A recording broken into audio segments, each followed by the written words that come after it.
नमस्कार. आज लाईव्ह येण्याचा उद्देश एकच आहे. दिल्लीच्या जंतर मंतर मध्ये विद्यार्थ्यांचं आंदोलन चालू होतं, लोकशाही मार्गाने आंदोलन चालू होतं. या आंदोलनावर पोलिसांनी लाठी हल्ला केलेला आहे. या घटनेचा मी जाहीर शब्दामध्ये निषेध व्यक्त करतो आणि इथल्या केंद्र सरकारला असं जाहीर आवाहन करतो की त्यांनी तात्काळ शिक्षण मंत्र्याचा, केंद्रीय शिक्षण मंत्र्याचा राजीनामा घेऊन त्यांना जेरबंद करावं, त्यांना अटक करावी, अशा पद्धतीची या ठिकाणी मी आवाहन करतो. मित्रहो, सांगत असताना एक चिंतेची बाब अशी आहे की या देशामध्ये शिक्षणामध्ये सुधारणा व्हावी आणि शिक्षणामध्ये सुधारणा होऊन चांगल्या पद्धतीने शिक्षण व्यवस्था चालावी, अशासाठी त्यांच्या न्याय हक्कासाठी जर इथला विद्यार्थी आंदोलन करत असेल तर मला वाटतं ही दुर्दैवाची गोष्ट आहे.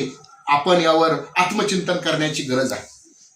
खऱ्या अर्थानं मी या ठिकाणी सरकारला असं सूचित करतो की सरकारनं ही शिक्षण यंत्रणा जी आहे ही आता त्याकडे जास्त लक्ष दिलं पाहिजे, विकसित केली पाहिजे. आपण बघतोय CET असतील, TET असेल आणि CET, TET आणि वेगवेगळ्या परीक्षा आहेत.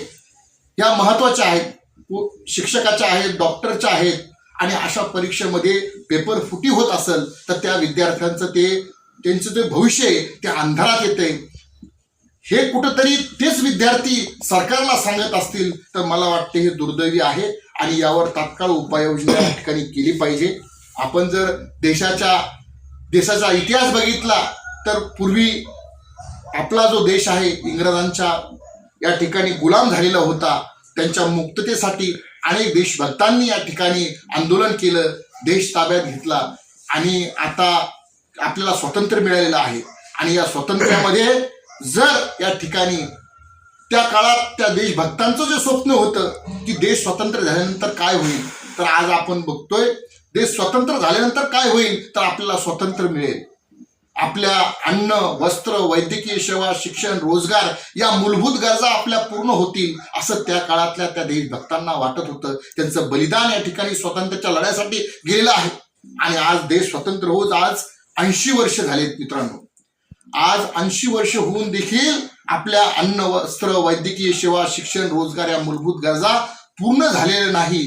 आणि म्हणूनच या ठिकाणी मला एका महामानवाचा या ठिकाणी उदाहरण द्यायचं आहे की अण्णाभाऊ साठे या थोर महापुरुषांना, साहित्यिकानं, लेखकानं सांगितलं होतं की ये आजादी झुटी है, देश की जनता भूकी आहे.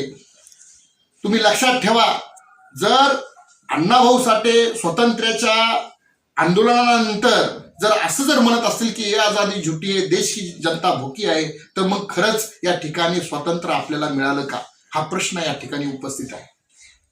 खरं स्वातंत्र्य जोपर्यंत या ठिकाणी आदिवासींच्या, दलितांच्या, उपेक्षितांच्या झोपडीपर्यंत पोहोचत नाही त्यावर खरं स्वातंत्र्य आपल्याला मिळालं नाही.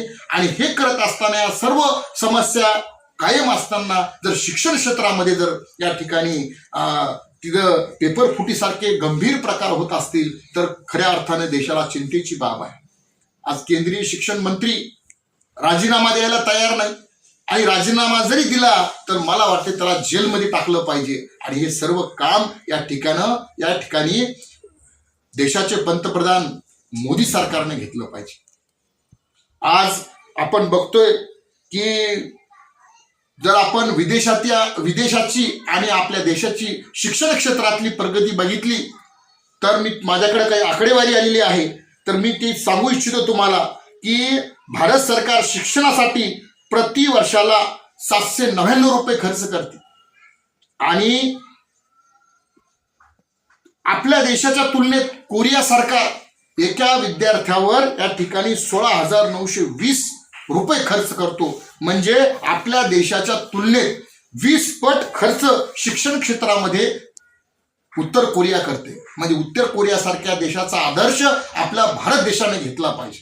शिक्षण व्यवस्थेमध्ये जी आता बरेचसे पेपर फुटीचे प्रकार होत आहेत त्यावर वेळीच आळा घातला पाहिजे. आणि हे होत असताना आज आपण बघतोय या आंदोलनाच्या माध्यमातून विद्यार्थी समोर आलेले आहेत. त्यांचं वय अभ्यास करणं, परीक्षेत पास होणं आणि कोणतरी रोजगाराला लागणं, देशाचा या ठिकाणी विकास करणं, स्वतःचा विकास करणं, अशा गोष्टीकडे त्यांचं लक्ष आता कमी झालेलं आहे. त्यांच्या या पेपर फुटीमुळे त्यांचं भवितव्य अंधारात आलंय.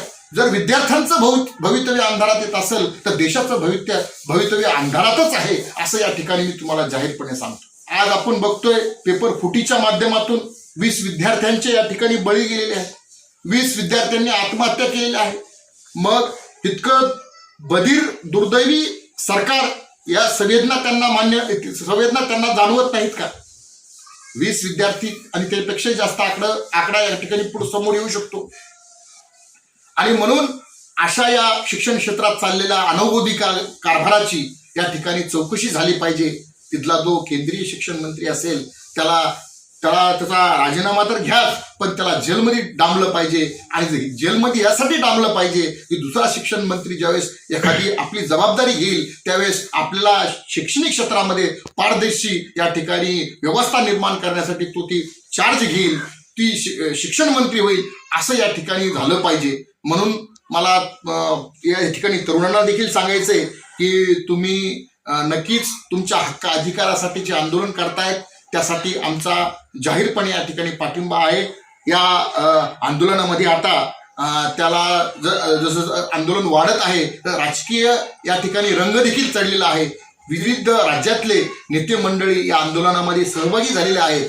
आणि मग ते या ठिकाणी कॉक्रोच पार्टीचे अभिजित दिपके असतील, त्याच पद्धतीने वेगवेगळे संघटना, पक्ष संघटनेचे सर्वच नेते मंडळी, मोठमोठे दिग्गज, केजरीवाल सारखा अभ्यासू व्यक्ती जर समोर येऊन या विषयावर बोलत असेल तर मला वाटते ही देशासाठी चिंतेची बाब आहे आणि आपण सर्वांनी या ठिकाणी लक्ष केंद्रित केलं पाहिजे.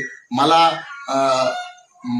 या लाईव्हच्या माध्यमातून नरेंद्र मोदीजी यांना सांगायचं आहे की तात्काळ या प्रकरणावर तुम्ही लक्ष घाला.